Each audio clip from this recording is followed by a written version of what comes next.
Tremenda la conferencia de prensa mañanera de la presidenta Claudia Sheinbaum, y es que se tocan diversos temas, pero entre los más destacados está el rechazo de su gobierno a este informe de expertos en desapariciones forzadas vinculados con la ONU. Y es que el día de ayer ya la oposición estaba sacando raja política de todo esto, acusando en pocas palabras a la presidenta Claudia, diciendo que era una persona deshumanizada, que cómo se atrevía a rechazar este informe, que cómo era posible, que de seguro estaba encubriendo a alguien. Bueno, pues el día de hoy la presidenta Claudia Sheinbaum habla al respecto de esto, nos dice el por qué su gobierno rechazó totalmente este informe.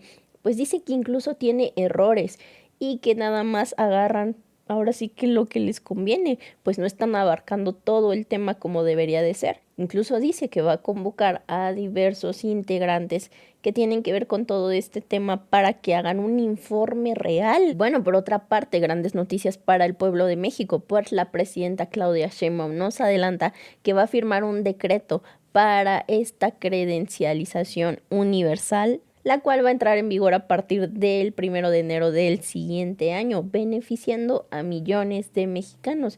Y es que con esto se pretende que pueda ser atendido en cualquier institución de salud pública. Y también se toca el tema de Julio Scherer, el cual sigue tirándole al gobierno de la Cuarta Transformación, pero no contaba con esta respuesta de la presidenta Claudia Sheinbaum, y con esto ahora sí, a ver si siguen sacando sus libros, sus farsas y sus notas falsas. Pero vamos a ver el video porque la información es muy importante y no te la puedes perder. No, de hecho no. Gracias, presidenta. Adela Escobar, del Proceso. Buen día. Primero quisiera preguntarle sobre el tema del Comité contra la Desaparición Forzada. Ayer su presidente Juan Pablo Albán pues respondía a las declaraciones que en general ha hecho el gobierno, no solamente como tal usted, que indica que bueno pues los órganos del tratado sí forman parte del sistema de Naciones Unidas, son creados por tratados internacionales adoptados justo por la ONU y por los estados parte, y bueno que también sus integrantes son elegidos por los mismos estados que forman parte. Dijo que el desacuerdo pues es legítimo, pero la descalificación es cuestionable. En torno a esta situación, ¿cambia un tanto o un poco la postura que tiene el gobierno mexicano respecto de lo que concluye el comité? Ayer contestó la Secretaría de Relaciones Exteriores y Gobernación. No sé si tienes ahí el boletín para que lo podamos.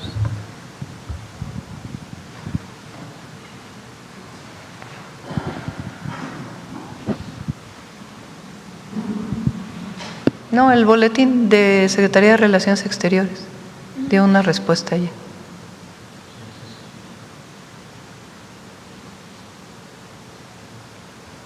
¿Usted como tal rectificaría ahí la respuesta que dio ayer, presidenta, sobre...?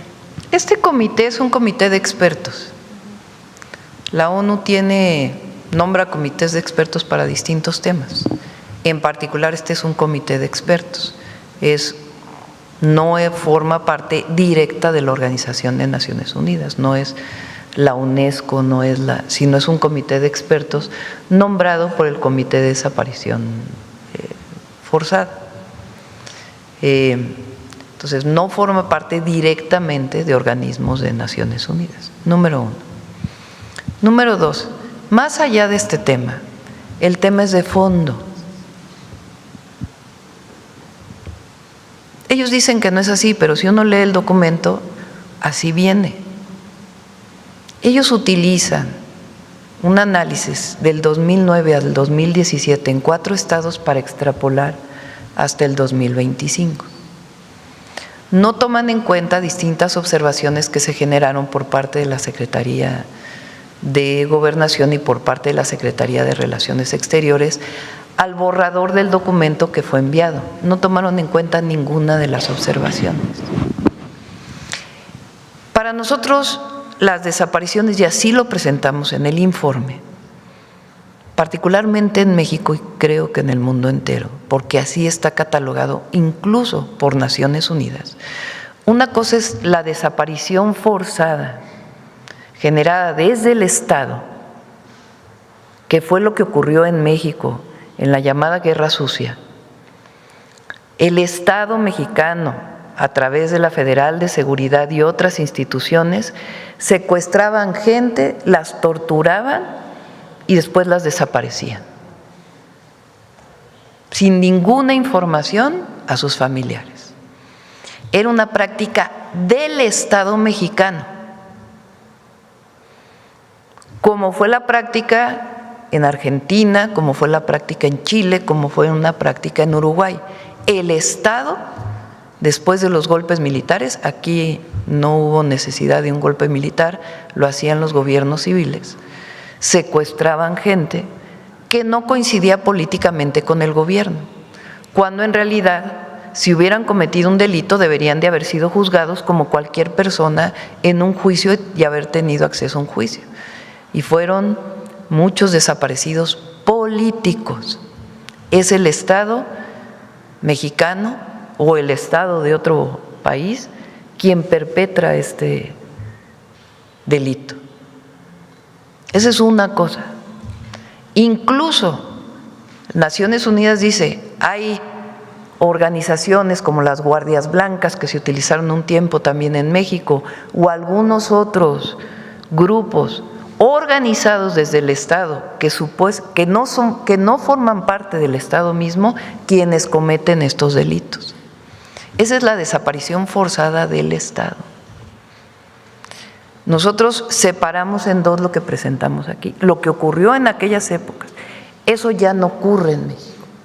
Si llega a ocurrir la desaparición de una persona por una autoridad del Estado, debe ser sancionada, pero no es una orden de ninguna institución. Puede ser un servidor público que llegue a cometer ese delito y debe castigarse porque no se solapa un delito de ese tipo. Otra cosa distinta, y estamos trabajando en ello y queremos erradicar ese delito, es el tema de la desaparición que cometen grupos de la delincuencia organizada, que secuestran agentes para la utilización de estos jóvenes dentro de sus grupos delictivos o jóvenes que voluntariamente se incorporan a estos grupos delictivos por diversas razones y que ya no tienen comunicación con sus familias. O algunas otras razones que no tienen que ver con la delincuencia organizada que son reportadas como desapariciones. Incluso de las personas que se han encontrado, por ejemplo, hay casos de personas que tenían violencia familiar en su casa y deciden separarse de la casa y ya no tener contacto con sus familias, por esa razón. Hay personas que hemos encontrado en esa condición. Este comité dice todo es lo mismo, todo es lo mismo. Entonces decimos, no, perdón, no es lo mismo. Y además hemos desarrollado y aprobado leyes nuevas, esquemas nuevos, comunicación con los colectivos, porque evidentemente no queremos que haya desapariciones en nuestro país y estamos ayudando a buscar a todas aquellas personas que fueron reportadas como desaparecidas. Eso no está tomado en cuenta en el análisis del comité. El comunicado que sale, ¿ese es de ayer? Salió otro comunicado ayer en la noche, a ver si te lo pasa Roberto, contestando a este comunicado que hace esta persona. Incluso hay un mexicano que fue parte de este comité que ha estado en los medios de comunicación. Nosotros a las familias de las personas desaparecidas, toda nuestra solidaridad, todo nuestro apoyo y todo nuestro fraternidad al máximo para poder ayudarles a encontrar a sus familiares y poder sancionar a los culpables. Verdad y justicia. Pero lo que plantea el comité es otra cosa distinta y por eso decimos que no estamos de acuerdo y que rechazamos ese informe con todos los argumentos que sustentan el rechazo a este informe. Dicen, alguno de ellos dijo, es que el gobierno de México se puso muy enojado. No es enojo, no es un asunto del estado de ánimo. Es un asunto de que no pueden acusar a un gobierno que luchó contra la desaparición forzada por parte del Estado de que está cometiendo el mismo delito o que equiparen la desaparición en México a ese delito. Es un delito, sí, estamos trabajando en ello, pero es algo que tiene este comité que hacerlo de manera distinta y ampliar su análisis a todo lo que hicimos, por ejemplo, en el 2025. Sí, de hecho, bueno, parte de las conclusiones que se contiene este comité en contra de la desaparición forzada, pues sí subraya que no encontró pruebas de una política federal para cometer desapariciones forzadas. O sea, admite que no es pues una orden del Estado mexicano que se cometan este tipo de desapariciones. Sin embargo, bueno, se considera como tal la magnitud de por ejemplo, la cantidad de personas desaparecidas en el país. Ya se daba cuenta del número que pues sigue siendo impresionante. Sobre todo en un país donde, bueno, pues, o en países donde pudiera no cometerse este tipo de crímenes, como bien se dice, no como tal de orden del Estado mexicano. Sin embargo, sí han encontrado indicios, por ejemplo, del asunto, bueno, se cometen por parte del crimen organizado, pero también por parte de algunos servidores públicos o en algunos niveles de gobierno que han permitido que se dé esta red de situaciones. Lo que ellos mencionan… pero el análisis viene hasta 2017, no viene posterior. En algún momento también menciona que son ataques sistemáticos a la población civil que se daban, pero que se siguen dando porque se siguen reportando este tipo de delitos, de desaparición, que como bien ustedes han mencionado, no tienen el conocimiento en general cuáles han sido por desaparición forzada. Vamos a plantearlo así. ¿Cuál es el objetivo de un organismo como este de expertos en desaparición forzada hacia México, hacia las y los mexicanos? Si saben que el gobierno de México está haciendo un esfuerzo para erradicar este delito y para encontrar a las personas desaparecidas junto con sus familiares. ¿Cuál debe ser la posición? Decir, ¿en qué apoyamos? Precisamente parte de lo que ellos concluyen es la solicitud. Pero no es catalogar, enviar al ¿cómo se llama? Al alto comisionado, a la asamblea, o sea, en eso, y además en el propio informe no estamos de acuerdo. Ahora, podemos traer aquí a Roberto, a la Secretaría de Gobernación. Arturo Medina estuvo ayer en los medios de comunicación, que es el subsecretario de Derechos Humanos, a poder explicar y desmenuzar todo el reporte para poder decir, miren, en esto no estamos de acuerdo y por qué no estamos de acuerdo. En esto no fue tomada en cuenta la observación que presentamos.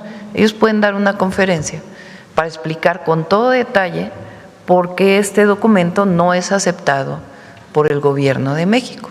Y hay suficientes argumentos. Ni queremos negar la situación porque la estamos atendiendo. Tan es así que hasta modificamos leyes y estamos cerca de los colectivos. Lo que no estamos de acuerdo es hacia dónde quiere llevar este documento y cómo es redactado y cómo es orientado todo este documento. Y con gusto les pedimos que hagan una conferencia de prensa para que puedan explicar con todo detalle el documento y cuáles son los puntos del documento en los que definitivamente no se coincide. Presidenta, también precisamente uno de los puntos que ya tenía en mente preguntar es, el comité habla de que solicita justo medidas para proporcionar cooperación técnica, apoyo financiero y asistencia especializada que México podría requerir para las operaciones de búsqueda, análisis forense, investigación exhaustiva de estas desapariciones. Es precisamente lo que usted está mencionando. Sí, precisamente es justo, o bueno, es justa el objetivo de solicitar a la Asamblea General. Pero no solo General. eso dice el reporte, dice muchas más cosas. Si lo único que concluyera el reporte fuera cómo apoyamos, bienvenido, adelante, aun cuando no estemos de acuerdo en algunos temas. No, el documento tiene otra orientación, de llevar al Consejo de Naciones Unidas este tema en contra del Gobierno de México. Entonces eso ya es otra cosa. Cuando el Gobierno de México, si algo ha estado haciendo, pues es atender este tema. Entonces, tenemos una excelente relación con el representante en México del Alto Comisionado de Naciones Unidas. La Secretaría de Gobernación lo ha incorporado en todas las reuniones con colectivos, le ha dado los informes que tenemos y otras organizaciones de Naciones Unidas que nos están apoyando en el informe, participación, incluso ahora en la forencia que estamos buscando mejorar y dedicar mucho más recursos para ello, para que puedan identificarse los cuerpos que lamentablemente no están identificados. Todo eso lo estamos trabajando con Naciones Unidas. En particular, este documento de este comité, desde nuestro punto de vista, tiene otra orientación. ¿Cuál sería la orientación? Bueno, ya queda en la conferencia de prensa. Por lo pronto nosotros decimos, no estamos de acuerdo con este documento y nada más hay que leer las conclusiones para saber que no están reconociendo el esfuerzo que está haciendo el gobierno de México para ello. Entonces, a la solicitud de estas medidas de apoyo para el gobierno mexicano, ¿usted estaría de acuerdo en que México las podría recibir? Nosotros estamos en contacto con el representante en México del Alto Comisionado de Naciones Unidas, estamos en contacto, ahí se presentó en el informe de desaparecidos, las organizaciones o las áreas de Naciones Unidas con las que estamos trabajando de manera muy cercana para que nos ayuden en distintos temas. Incluso la propia Fiscalía General de la República ha tenido reuniones con el representante del Alto Comisionado en Naciones Unidas en México. O sea, trabajamos con Naciones Unidas, con muchísimos de sus organismos, en particular este comité de expertos, que no es precisamente una de las organizaciones de Naciones Unidas, emite un documento que cuando uno lo lee es evidente pues que tiene otra orientación, que es criticar al gobierno de México, esencialmente, y llevar una posición a la Asamblea General de Naciones Unidas que nosotros consideramos que, dado que estamos atendiendo el tema, pues no tiene cabida. Y la manera en que estructuran el informe, pues tiene muchas debilidades. O sea, ¿se admitiría, Presidenta, que independientemente pues de las conclusiones con estas cuestiones en contra pues del gobierno mexicano que se menciona, las desapariciones forzadas en México sí pudieran considerarse un crimen de lesa humanidad? Es que es distinto. Un crimen de lesa humanidad, dicho por las Naciones Unidas, es aquel que se perpetra desde el Estado. Así está la definición, no es una definición mía. En manos del crimen organizado por cuestiones también de colusión. Es que no es lo mismo.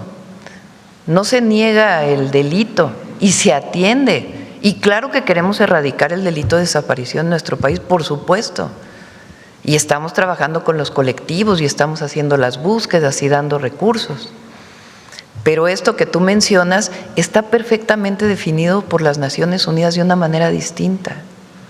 Entonces, llevarlo a eso, pues la verdad no estamos de acuerdo. No estamos de acuerdo. Y repito, para poder explicar con todo detalle todos los argumentos técnicos, académicos, jurídicos, para decir que este informe no está o tiene fallas y por eso lo estamos rechazando, pues que den una conferencia de prensa para que con todo rigor académico, científico, jurídico, se pueda entender por qué estamos rechazando este reporte. Finalmente.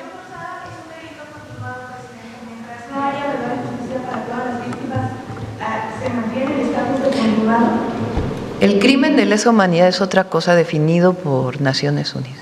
Es un ataque sistemático en contra de la población civil. Por eso les digo, porque no quiero detenerme mucho más aquí. Vamos a hacer una conferencia especial con la Secretaría de Gobernación, Relaciones Exteriores. Podemos traer expertos, si ustedes quieren, a esa conferencia de prensa para que digan claramente qué significa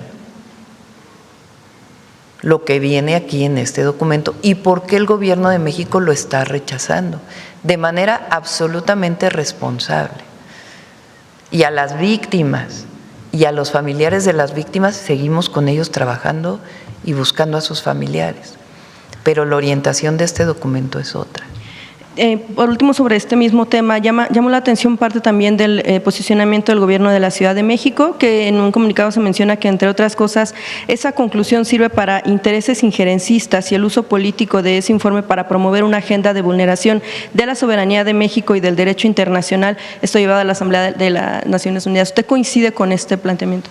Bueno, no leí el documento del gobierno de la Ciudad de México. Lo que yo puedo decir es por qué rechazamos el documento, este informe. O sea, ¿cómo es que se envía una serie de observaciones al borrador y este comité ni siquiera se toma el tiempo para hablar con el gobierno de México y decir, a ver, enséñame las observaciones, qué nuevas cosas tienes, qué es lo que están haciendo, cómo lo incorporamos antes de tomar sus propias conclusiones?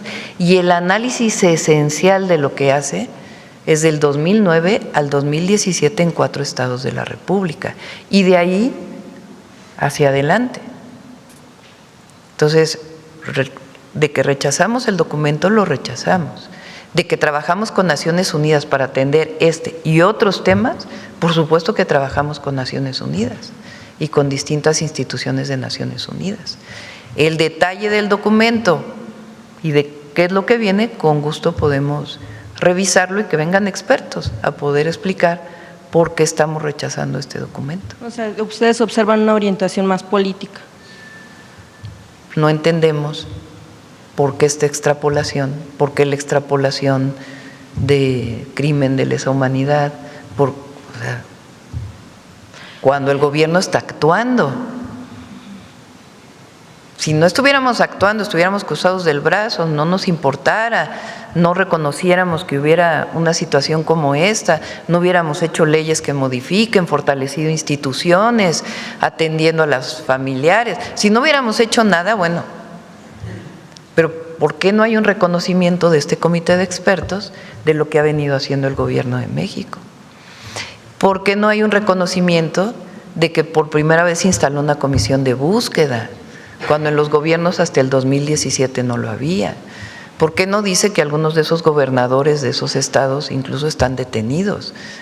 Uno de ellos acusado de desaparición forzada, ya en la fiscalía actual. ¿Por qué no dice las sanciones, que haya elementos por alguna prueba vinculada con algún delito? ¿Por qué no reconoce todo eso que ha hecho el gobierno de México y un compromiso firme para seguir avanzando en este tema? ¿Por qué no lo quiere hacer? ¿Por qué no hay un reconocimiento? ¿Por qué no se tomaron en cuenta las observaciones? ¿Por qué quieren llevarlo a la Asamblea de Naciones Unidas? ¿Por qué no se reconoce la diferencia entre una y otra forma de desaparición? ¿Por qué? ¿Por qué? No, no está rebasado el Estado. El Estado mexicano existe y no está rebasado. Y se actúa en un fenómeno, una situación de delitos que se presentaron además a partir de la guerra contra el narco y el fortalecimiento de ciertos grupos delictivos de en aquella época que cometen este tipo de delitos y otros delitos vinculados con la desaparición, que no todos son de delincuencia organizada, no todos. ¿Por qué no se hace un reconocimiento del modelo sistemático que estamos haciendo para analizar todos los casos? ¿Por qué no se reconoce que hay una comisión interinstitucional, intersecretarial, interdisciplinaria que está trabajando para poder atender esta situación? ¿Por qué no se reconoce que la Secretaría de Gobernación se reúne con los colectivos una vez a la semana, una vez cada 15 días? ¿Por qué no se reconoce que le hemos dado más recursos a la comisión de búsqueda? ¿Por qué no se reconoce la cantidad de búsquedas que se han hecho en el país? O sea, no hay un reconocimiento de nada de eso por parte de lo que ha estado haciendo el gobierno de México. Pero sí hay una calificación y una orientación de pedir que se lleve a la Asamblea de Naciones Unidas. Entonces, por lo menos son dudas que dejamos ahí para que todo el mundo las analice. Y el análisis que se hace del documento, desde el primer borrador a este documento, no es un análisis político, es un análisis técnico, es un análisis que se hace de cada párrafo que se pone ahí, de cada extrapolación de los conceptos que vienen planteados ahí, con expertos.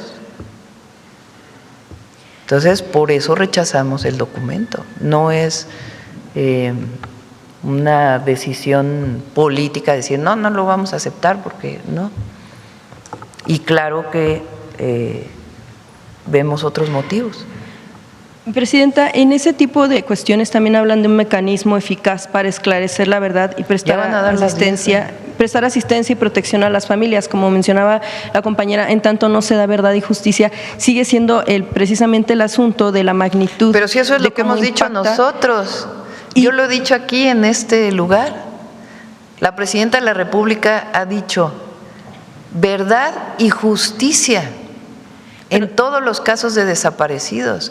Lo ha dicho la propia Presidenta de la República y hemos modificado leyes, hemos hecho instituciones, repito. ¿Por qué no se toma en cuenta todo eso? ¿Cuál es la razón de no tomar en cuenta todo eso? ¿Y por qué no tomar en cuenta las observaciones que se presentan? Entonces, por lo menos te dejo esas dudas, o le dejo aquí a todos los que nos escuchan esas dudas, para que se lea desde una perspectiva distinta este documento y las razones del rechazo. Solo en este sentido, Presidenta, es que también se siguen sumando asesinatos de madres buscadoras y familiares buscadores que, sabemos, hace apenas unos días se encontró sin vida otra joven buscadora, Cecilia García Ramblas, buscaba a su hermano, aunque ya lo había encontrado sin vida, pues seguía en la lucha de acompañamiento a los colectivos. ¿Por qué no, si nos permites, hacemos o que hagan ellos una conferencia particular sobre este tema y el reporte? Y que se explique de nuevo todo lo que se ha hecho y por qué las partes del reporte no son reconocidas por parte del Gobierno de México como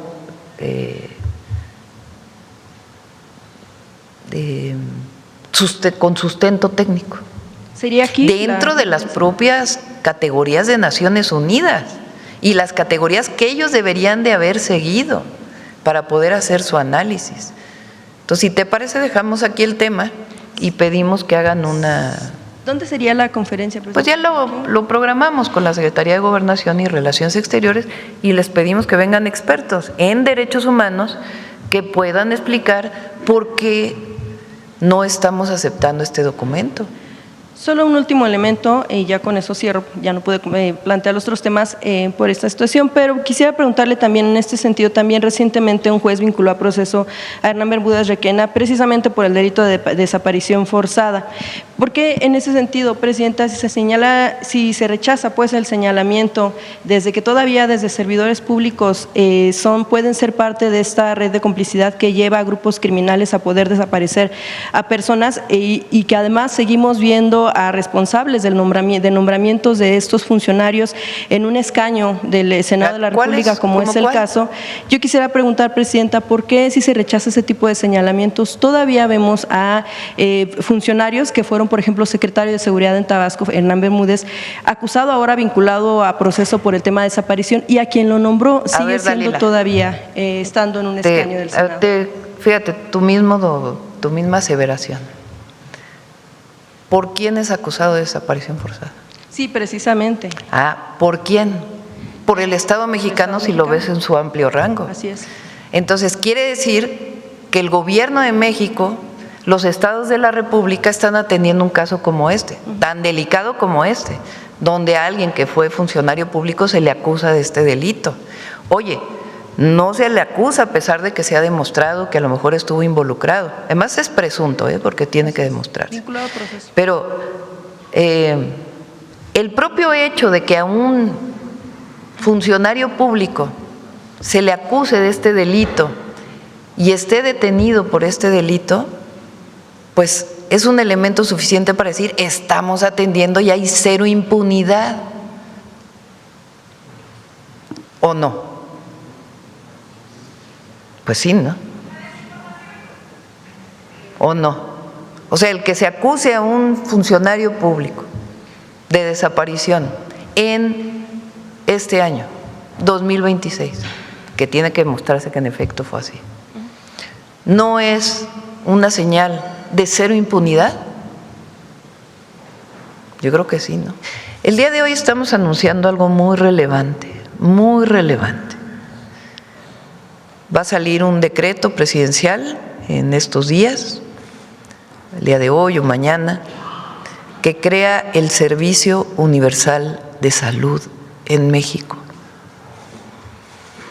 Como ya explicó Eduardo, el Servicio Universal de Salud, el objetivo es que cuando nosotros dejemos el gobierno, cualquier mexicano o mexicana pueda ir a atenderse de cualquier padecimiento a cualquier institución de salud y pueda ser recibido. Que si se es derechohabiente del IMSS, se puede ir al ISSSTE o al IMSS Bienestar.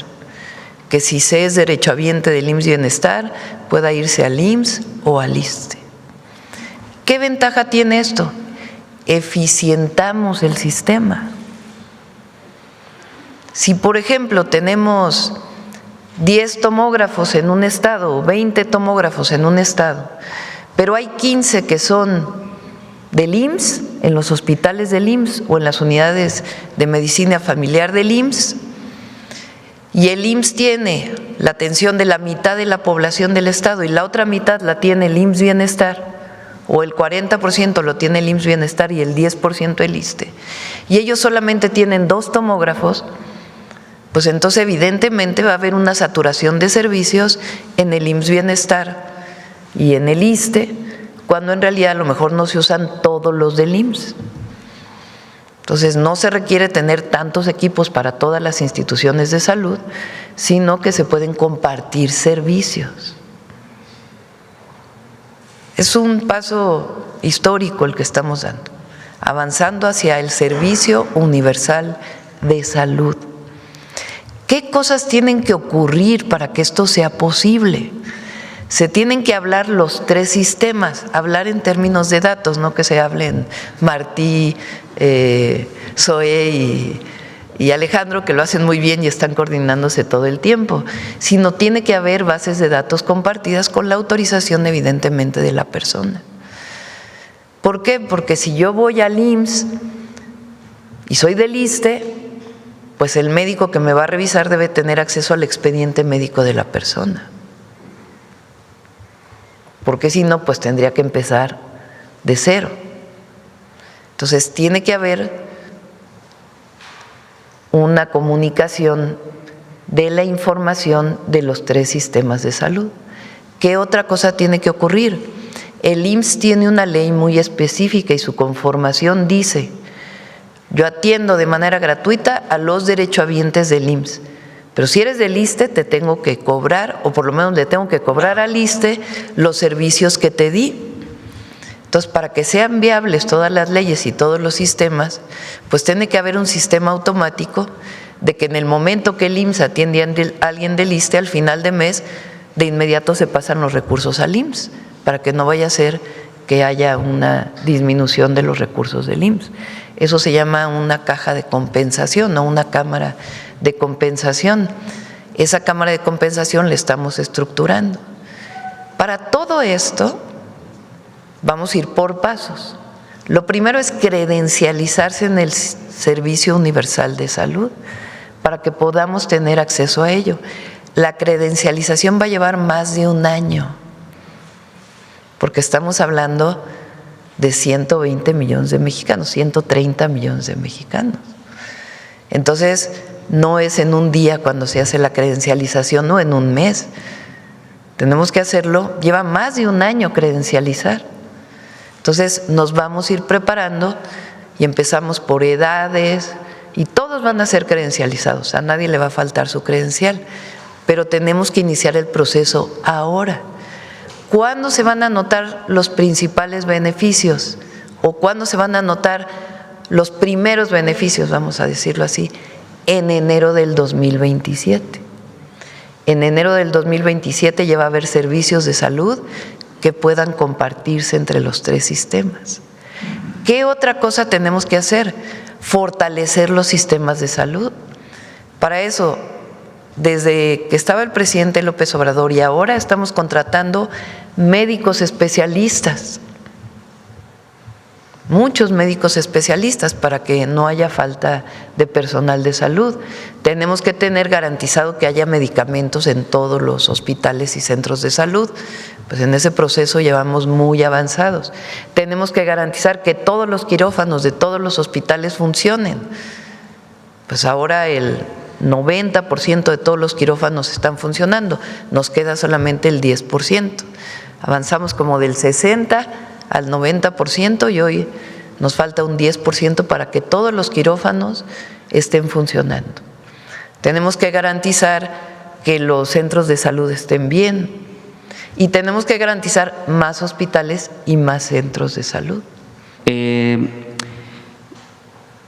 novelista Scherer Ibarra califica como cercanísima y excelente la relación que dice mantener con usted en las más de 27 menciones que hace de su persona en su más reciente novela. Al respecto quisiera plantearle, Presidenta, un caso de mal uso que se hace con dicha o presunta relación y por primera vez, su objetivo tiene documentos que soportan estas versiones de extorsión y tráfico de influencias. Si me permite, le expongo el caso. Un despacho de abogados vinculado a Julio Scherer prometió una empresa internacional ensambladora de vehículos y motores pesados que de hecho al día de hoy sigue siendo proveedora de vehículos pesados en su gobierno en dependencias como Guardia Nacional, Defensa y Marina, un servicio de asesoría y gestoría administrativa para darle un cauce favorable al trámite de dicha empresa ante la defensa en la asignación de un contrato. Sin embargo, en la documentación a la que tuvimos acceso, se da cuenta que dicha licitación se ganó sin una anormalidad. De hecho, el fallo se dio porque el proveedor presentó un precio 30% menor, o sea, muy competitivo. La fuente con la que nos contactamos nos aseguró que posterior al fallo se cuestionó informalmente a los generales encargados de dicha licitación sobre el grado de intervención de Gusili Abogados en este proceso, el despacho vinculado a Scherer. La defensa negó categóricamente tener cualquier relación, conocimiento, vínculo u operación con el escritor de política ficción o con su trabajo jurídico administrativo en este caso o en otra, lo que revela dos cosas, Presidenta. Uno, que dicho despacho, Gusili Abogados, cobra por el trabajo que no hace e incluso en este proceso fraudulento entre privados, el Poder Judicial Federal blindó las cuentas de dicha empresa que sirven para pagar la nómina de sus empleados y sin embargo, la jueza del Distrito 60 local en materia de lo civil permitió que esta pandilla de abogados extrayeran 90 millones de pesos. Y por otro, Presidenta, revela… ¿Qué es el contrato? Es un contrato para proveer vehículos pesados a defensa. Por otro lado, Presidenta, lo que revela este caso y la documentación a la que… ¿Y de qué año es el contrato? De enero de 2024. Por otro lado, Scherer Ibarra aún estaría lucrando con la sombra de un cargo que alguna vez tuvo, el del consejero jurídico. Presidenta, en su último libro, insisto, Scherer refiere tener una extraordinaria relación con usted y la califica de excelentísima. La relación, por supuesto. En este caso, un proveedor de su gobierno, que incluso ha ganado otros contratos, no sigue ganando contratos con Guardia Nacional y Marina, está siendo huachicoleado judicialmente de sus cuentas por el despacho vinculado al novelista en este convenio millonario con Sedena, bajo la promesa de agilizar el trámite. La pregunta es concreta, Presidenta. ¿Julio Scherer sigue manteniendo alguna influencia en su gobierno o en el renovado Poder Judicial actual que le permita actuar pues así, con esta impunidad? Ahora, yo lo contestaría en tres niveles, ¿no? Primero, estos contratos de los que hablas, que los revise la Secretaría de Anticorrupción y Buen Gobierno y las propias instituciones para poder dar la explicación de cuándo se dieron estos contratos, qué monto tienen y qué servicios dieron y cómo se contrataron, si fue por una adjudicación directa, si fue por licitación. Entonces, que las instituciones hoy mismo puedan dar la información o en el momento que la tengan, pero de preferencia pues esta semana para que se pueda dar toda la información referente a los contratos y nos das los datos de los contratos para que pueda ser transparentado. Si hay algún mal procedimiento y tiene que entrar la Secretaría Anticorrupción o algo malo, pues que proceda y sancione como debe sancionarse. Eso es lo primero relacionado con estos contratos o con cualquier contrato en nuestro gobierno que pueda tener una presunta irregularidad. Nosotros no toleramos la corrupción. Eso tiene que quedar muy claro y no hay impunidad. Se actúa de manera preventiva por la Secretaría Anticorrupción y Buen Gobierno y en el momento en que se conoce de inmediato se sanciona y se remueve al servidor público que presuntamente cometió alguna irregularidad. Entonces eso es lo primero. Con este contrato o estos contratos y cualquier contrato que pudiera haber alguna interpretación. Segundo, sobre si Julio Scherer o cualquier persona tiene alguna influencia para contratar en mi gobierno, no solo ni Julio Scherer, ni mis hijos, ni mi marido, ni mis amigos, ni nadie, absolutamente nadie que haya sido cercano a mí o que sea cercano a mí, tienen instrucción todos los servidores públicos de no recibir absolutamente a nadie. Afortunadamente mis hijos se dedican a otras cosas, mi madre tiene una carrera académica y mis familiares no participan de ninguna manera en acciones de este tipo. Pero si llegara a ocurrir, tienen instrucción de no recibirlos. Nadie. No puede haber ninguna influencia de ningún tipo para ninguna contratación en el gobierno, ninguna. Ni la hago de manera personal, ni oriento a quién se debe contratar, y tiene prohibido cualquier servidor público hacer una contratación vinculada con alguna sugerencia o alguna recomendación. Todo debe hacerse de manera transparente. Y lo tercero, no veo a Julio Scherer desde que entré al gobierno de la República. En algún momento fuimos cercanos, pero ahora, pues como ustedes podrán comprender, pues hay muchas personas, muchas, que ya no veo, porque uno en este puesto, pues tiene uno pocos amigos, vamos a decirlo así. Entre otras razones, porque así debe ser. Guardo mis amigos de la primaria, nos escribimos en chat, porque fuimos a la misma primaria y platicamos, pero tengo muy claro que mi principal tarea, además de ser madre de mis 2 hijos y abuela, es la presidencia de la República y el movimiento que representamos, y que la coherencia, la consistencia y la honestidad deben probarse en todo momento, en todo momento. Entonces, ese es lo que puedo contestar. Alguna vez, ya en algún momento les puedo platicar. Yo conocí, afortunadamente, es una de las grandes recuerdos que tengo de mi vida, a don Julio Scherer García, que por cierto no le gustaba que le dijera don Julio. Un hombre extraordinario que, por cierto, acaba de, si viviera, habría cumplido 100 años. Un personaje extraordinario, no solamente un gran periodista, un defensor de la libertad de expresión, luchó contra Echeverría en los tiempos aquellos de la represión, de la verdadera represión, y donde no había libertad de expresión, y fundó la revista Proceso después, que hoy Proceso es otra cosa, también hay que decirlo. Proceso ha cambiado mucho. Uno de mis primeros trabajos, además de repartir volantes, fue repartir la revista Proceso los domingos.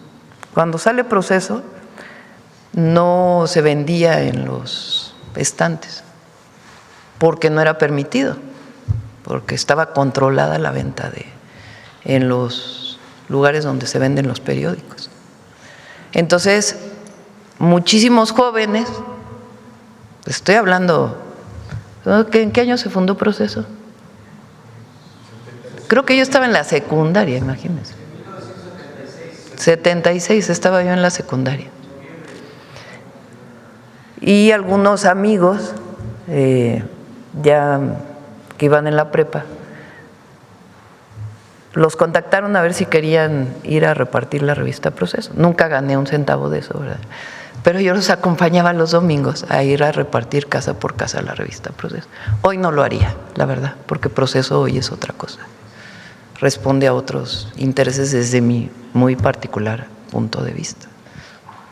Presidenta, sobre esta investigación que ya publicamos en nuestro portal, en subjetivo.mx, con toda la documentación que nos ha referido, con gusto igual la vamos a hacer llegar a su equipo de trabajo, preguntarle, porque revisamos que no es, Guzuli Abogados no es la única consultora, hay empresas especializadas que se dicen especialistas en gestión estratégica ante el gobierno federal, que no es otra cosa que tráfico de influencias. Presidenta, ya el mensaje es muy claro para los servidores públicos desde esta tribuna, pero ¿qué le diría a esos empresarios que caen bajo la promesa de que se conoce. Que sepan que aquí en el gobierno tienen que participar en las licitaciones para poder ganar un concurso y poder ser contratados. Y que no se vayan con la finta de nadie, porque a nadie se le da un contrato por tener un vínculo amistoso o de relación familiar con algún proveedor. A nadie. Mi último cuestionamiento sobre esto, y con esto concluyo, Presidenta, es que hay calumnias, mentiras, que a veces no basta con un desmentido público. Ejemplo de ello es, por ejemplo, cuando a usted se le acusó falsamente de ser la narcocandidata a partir de un libro, de una novela de política ficción que la candidata del PRI en aquellos días, luego confesó que no la leyó, que en realidad solo citó ese fragmento. Usted demandó y bueno, esa candidata del PRI fue encontrada culpable de calumnia, pagó cerca de $500,000 al INE por decir mentiras a lo largo de la campaña. Mentiras así son las que se dicen en este libro de este novelista, de este descubrimiento, ¿no?, de escritor Julio Scherer Ibarra, quien afirmó severas, señalamientos en contra de quien fuera el vocero del presidente, hoy su coordinador de asesores. Su coordinador de asesores ha dicho que toda vez que no hay ni un solo elemento para probar el dicho de Scherer, sorprende porque se dice es abogado, no logra probar su dicho en su texto, va a recurrir a instancias jurisdiccionales, para salvaguardar su reputación. ¿Usted ve bien que estas mentiras que se han dado en escritos como este libro se terminen de dirimir, que sea el Poder Judicial quien diga, mintió señor, usted tiene que poner ahí un desplegado, como sucedió con Anabel Hernández contra Pati Navidad, que la editorial tuvo que poner ahí un comunicado, un mensaje, un descargo de responsabilidad para decir que eso era producto de tal vez su imaginación, no lo sé? Y en el caso de Scherer, entiendo sería lo mismo que estaría buscando Jesús Ramírez. ¿Usted ve bien esa forma de despejar las dudas? En México hay libertad de expresión. También hay derecho a la información, pero hay libertad de expresión. Cada quien decide de manera personal si frente a una calumnia, alguna mentira, presenta una denuncia civil. Es una decisión personal. En este caso, Jesús Ramírez toma la decisión de hacerlo, pero es una decisión de él, porque tuvo sus consideraciones frente a lo que se publica en este libro. Hay otras personas que tienen derecho de hacerlo y hay otras personas que ni lo hacemos, porque imagínense si me dedicara a poner denuncias civiles por las calumnias que se levantan en medios de comunicación o en redes. ¿Qué preferimos nosotros? La mañanera. O sea, en este espacio podemos desmentir con argumentos, con datos, con verdades, calumnias que se presentan contra nosotros. Algunos ni perdemos el tiempo, la verdad, porque tampoco podríamos dedicar la mañanera a eso. Hay quienes piensan, por ejemplo, que eso es polarizar. Bueno, ¿qué pasaría si no existiera la mañanera para que uno pudiera aclarar calumnias que se vuelven virales en la red? O calumnias que se presentan contra el gobierno de México, no contra la presidenta, como noticias de 8 columnas. No, se hace noticia lo que es una propaganda política y se administran algunos medios de comunicación como medios de propaganda política, no de verdades o de acercamiento a la verdad, o de manera objetiva, lo más objetiva posible, una nota, sino que se dedican a la propaganda política contra el gobierno de México, porque no coinciden con nosotros. Entonces, Prefiero tener este espacio y decir públicamente, miren, esta nota no es verdad. Miren, estos datos muestran que esta nota es falsa. Miren, dijeron esto, no hay manera de probarlo.